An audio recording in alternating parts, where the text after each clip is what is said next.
В этом видео покажу, как создать вязаную сумочку для романтичного женского летнего образа. Привет, меня зовут Лилия. Вязать сумку буду из рафии и спай. На упаковке указано, что это вискозная рафия, изготовленная из растительного волокна. Цвет выбрала Oatmeal, что означает овсяный или просто соломенный. Пряжа очень мягкая, гладкая и даже шелковистая. И работать с ней очень приятно и легко. Все ссылки на материалы, где покупала, как обычно, оставлю в описании к этому видео. Донышко сумки решила использовать готовое, чтобы нежная рафия как можно меньше протиралась, хотя это и так довольно устойчивое к стиранию волокно. Донышко сделано из искусственной кожи, достаточно плотное, с 4 ножками-пуклями. Его размер 22 на 10,5 см.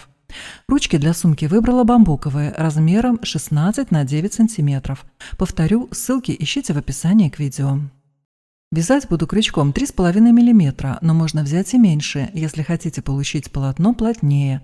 Но тогда вам нужно рассчитать свое количество петель в узоре, чтобы размер вязаного полотна соответствовал размеру донышка. Перед началом вязания я решила пропарить пряжу, чтобы она распрямилась. Утюг настраиваю на 3 точки и пар максимально. Разматываю примерно 2 метра и пропариваю. Утюг не прижимаю, а держу на весу на расстоянии примерно 3 или 4 см над поверхностью. И пропаренную пряжу сматываю в клубок. Что это дает? Пряжа становится мягче, хотя эта пряжа и так мягкая, объемнее, соответственно, и вязаное полотно тоже. Процедура эта довольно долгая, поэтому нужно набраться терпения. Можно ли обойтись без этого? Да, конкретно с этой пряжей оказалось, что можно. И потом я покажу вам, есть ли разница между отпаренной и неотпаренной пряжей. Но я проверяла только эту рафию, про остальные сказать ничего не могу. Конец пряжи просто привязала на один узелок. Кончик буду прятать в вязание. И начинаю обвязывать донышко столбиками без накида. В отверстиях провязываю по 1 или по 2 столбика. Я сделала схему, на которой можно посмотреть.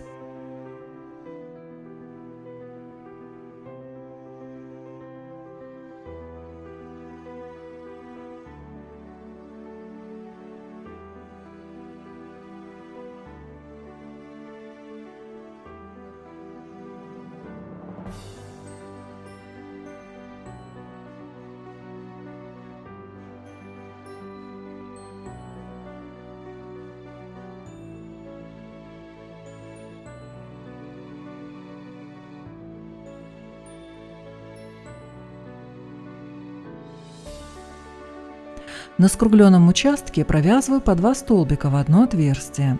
Опять же, смотрите по схеме.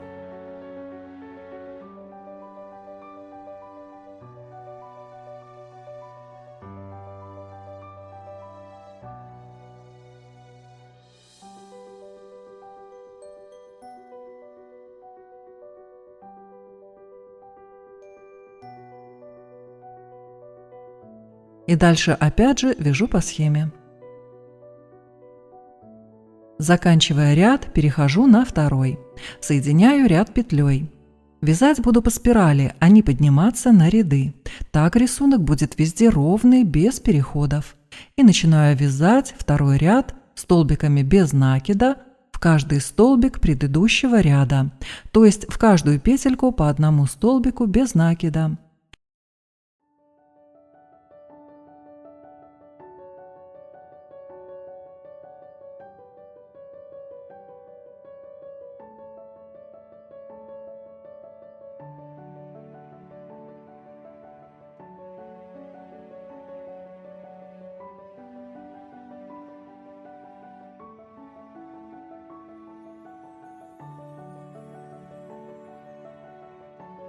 Здесь у меня осталась последняя петля ряда, которую я также перекрываю столбиком без накида.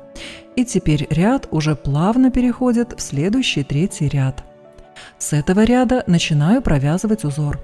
Начинаю чередовать столбик без накида и столбик без накида с длинной петлей. Для этого крючок ввожу под петлю, захватывая весь столбик предыдущего ряда. Дальше просто под петлю провязываю столбик без накида.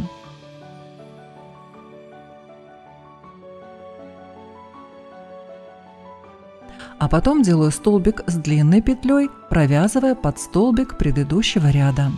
И так чередую до конца ряда.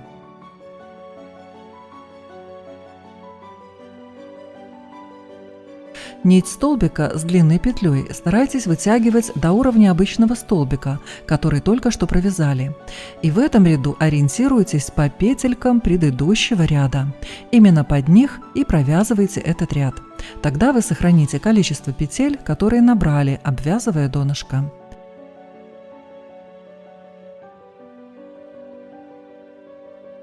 На скруглении донышка постарайтесь не расслаблять петли, чтобы не растянуть узор. Наоборот, нужно немного их подтягивать, чтобы и полотно начало подтягиваться вверх, образуя боковину. Так провязываю до места, где начинала этот ряд.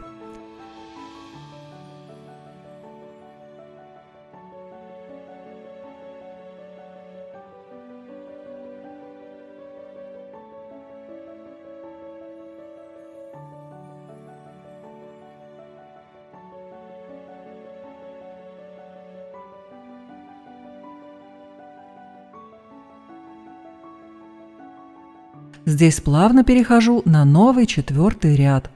Узор будет тот же, чередующиеся короткие и длинные столбики без накида. Но узор должен располагаться в шахматном порядке. Если в нижнем ряду столбик короткий, то его я захватываю полностью и делаю над ним столбик с вытянутой петлей, то есть длинный. В итоге между длинными петлями предыдущего ряда я провязываю столбик с длинной петлей.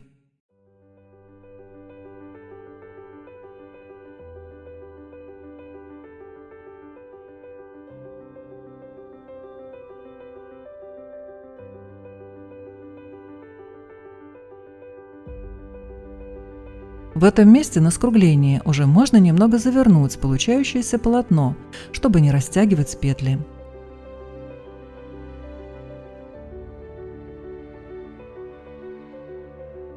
И вот таким повторяющимся узором продолжаю вязать до желаемой высоты сумки.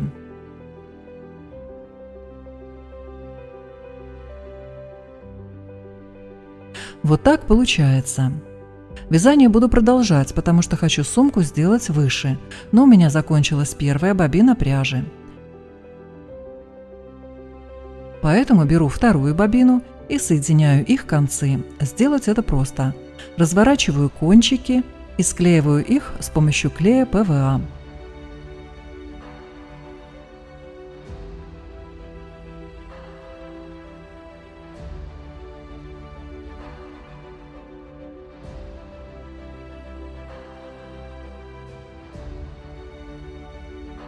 И теперь довязываю до нужного размера.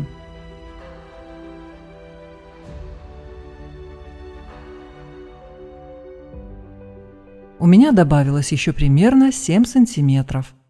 И в итоге высота сумки получилась 25 сантиметров. Как говорила в начале видео, вторую бобину я предварительно не отпаривала. И если приглядеться, то небольшая разница все же видна. Но пока заканчиваю вязание и закрою верхний ряд. Закрываю с помощью простой цепочки.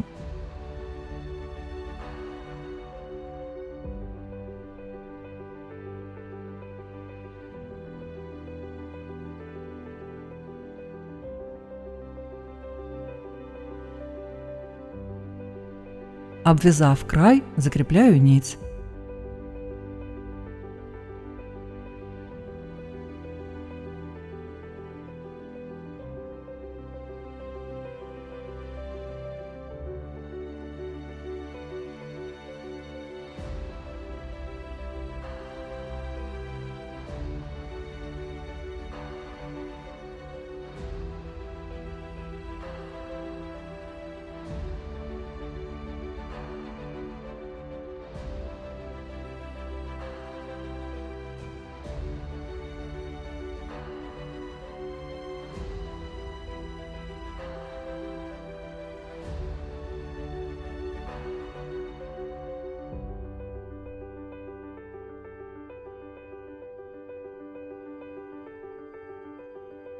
Получившийся небольшой перепад по краю будет прикрыт пришитой ручкой.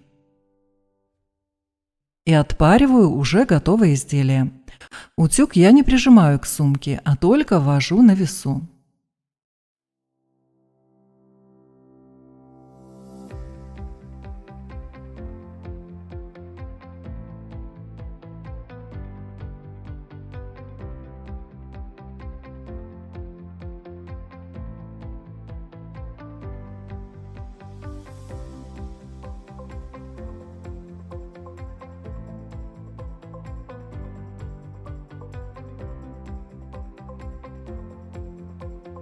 И теперь никакой разницы в отпаренной и неотпаренной заранее пряже я не замечаю.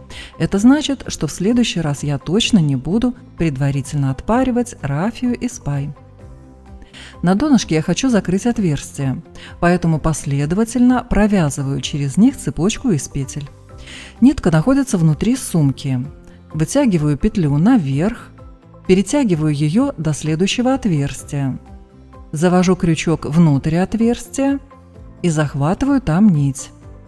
Нить вывожу наружу, пропускаю через петлю. Затем снова все повторяю, и получается цепочка.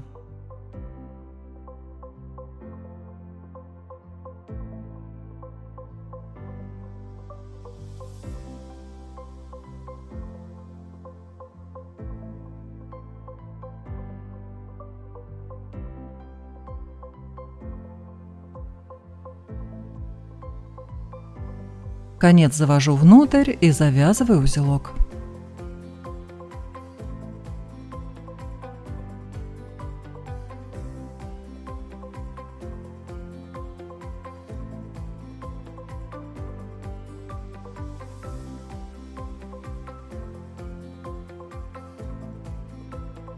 Бамбуковые ручки пришиваю через край. Одну я уже пришила и покажу, как пришиваю вторую. Маркерами отметила середины боковин и также отмечаю место расположения ручки. Пришиваю специальной пластмассовой иглой. Такие используют для сшивания трикотажных изделий.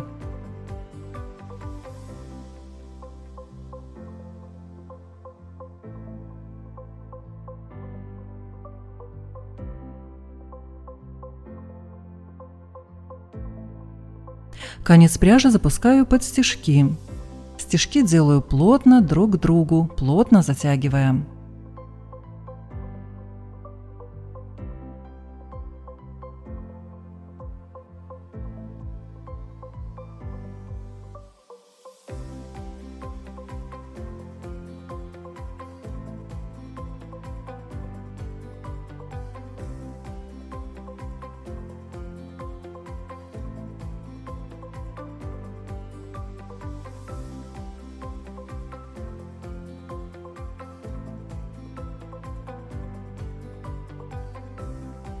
В конце сделала узелок и кончик пряжи завожу внутрь стежков.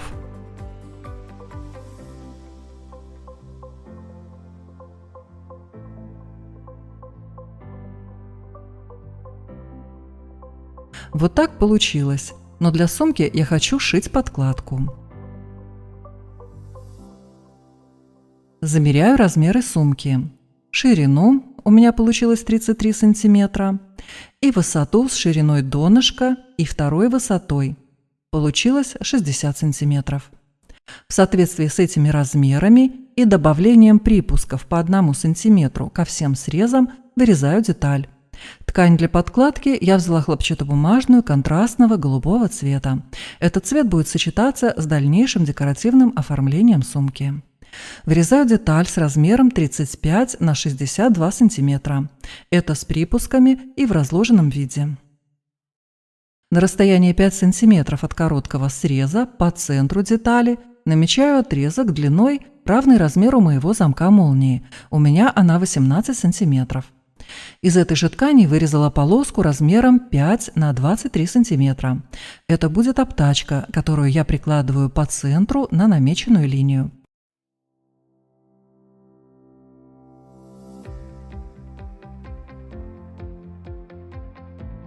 и прокладываю строчку в виде рамки, ширина которой примерно 1,3 сантиметра.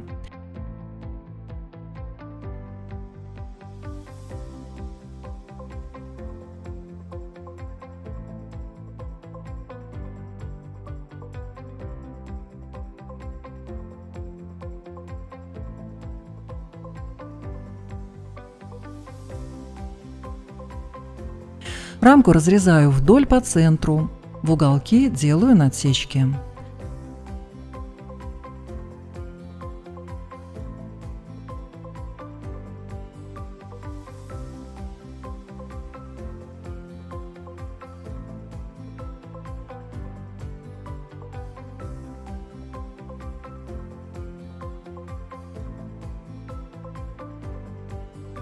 Обтачку выворачиваю и приутюживаю.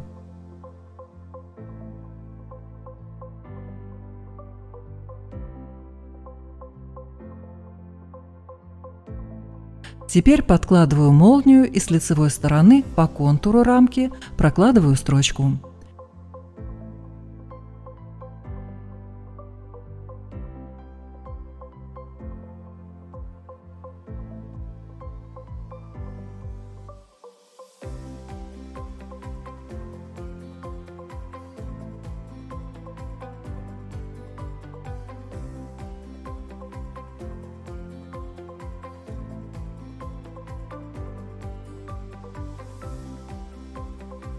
Предварительно я вырезала еще одну деталь – подкладку кармана размером 26 на 40 сантиметров.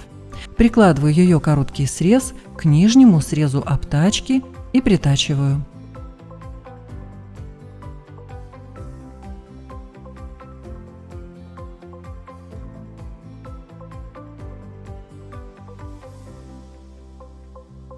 Получается вот так.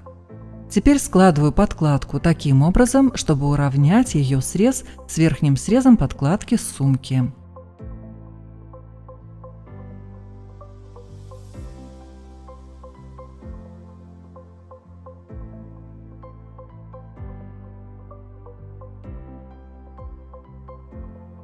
И теперь вот такой фигурной линией стачиваю боковые срезы подкладки кармана.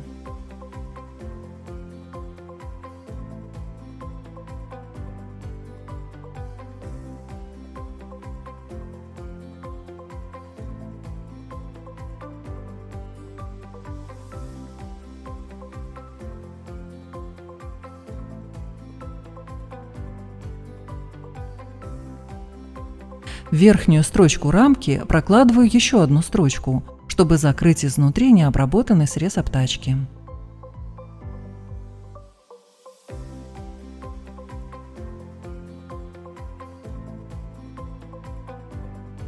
И строчкой закрепляю верхний срез подкладки кармана. Получился вот такой довольно вместительный и большой карман, а боковые срезы подкладки кармана я обметала зигзагообразной строчкой. Теперь стачиваю боковые срезы подкладки сумки. Ширина шва 1 см. И их я тоже потом обметываю.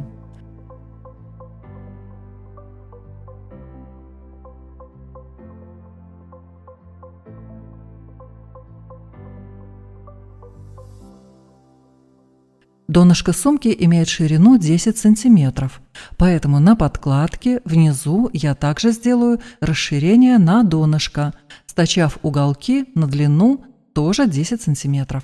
Если вам кажется, что донышко подкладки тоже нужно было делать овальным, делайте, но поверьте, и такой формы подкладка хорошо выкладывается внутри сумки.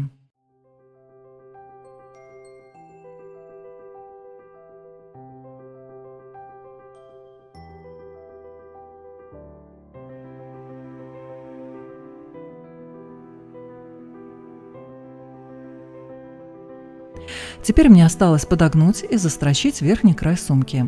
Намечаю ширину подгибки 2 см. Подгибаю срез 2 раза по 1 см и прокладываю строчку.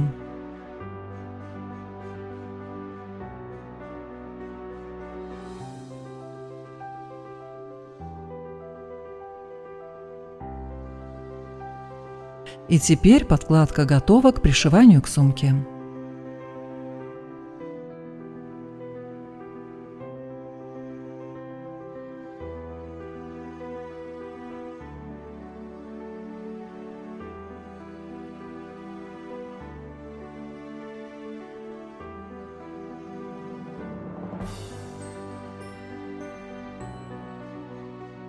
Пришивать буду вручную потайными стежками.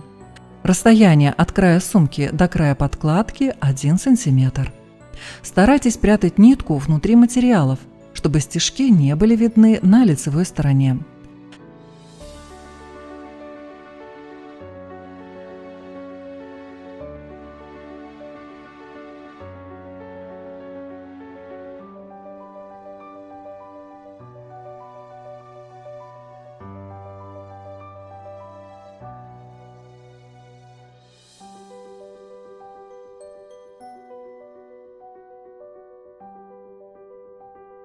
Так прохожу весь контур.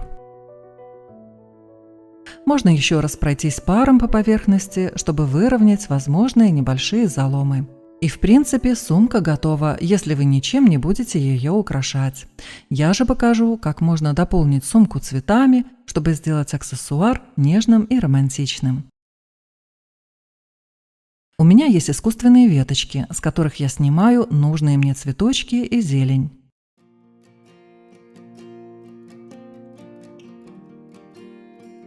Предварительно собрала, как хотела бы видеть все украшение. Все элементы аккуратно пришиваю вручную, чтобы потом при желании была возможность все снять. Вот таким образом пришиваю. И вот так выглядит сумка уже со всеми пришитыми элементами. Добавляю еще подвеску в виде кисточки. И вот такая сумка получилась. Всем желаю радости от творчества, мира в душе и окружающим. Буду рада вашим комментариям, и если понравилось, не забудьте отметить лайком. Это очень помогает развиваться этому каналу. Всем огромное спасибо за внимание. И, как всегда, жду вас на своем канале.